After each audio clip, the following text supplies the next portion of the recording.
Last time we met, we asked the question, what is faith? And this time as we come together, we're going to ask, what does authentic faith look like? And we're really going to use the story of a man called Abraham and his life to kind of look at what faith really looked like. So what is it about this man Abraham that makes us want to look at his life thousands of years later?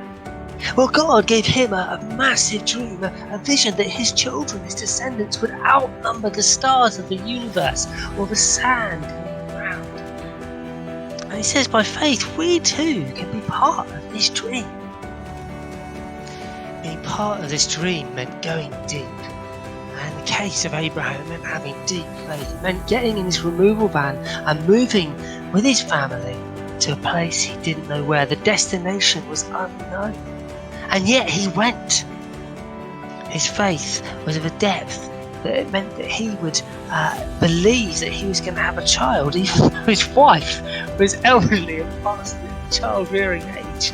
And not only was he to have that child, he believed he would, but he was willing to go deep enough that he would give that child up, he would sacrifice that child.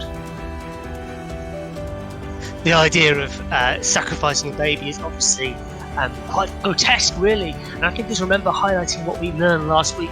Faith is really about having utter confidence or being completely convinced in someone or something. And in the case of Abraham, he had utter faith, he had utter confidence in God, and he was willing to take his son and sacrifice him to God. And sure enough, God came through, and his son wasn't sacrificed.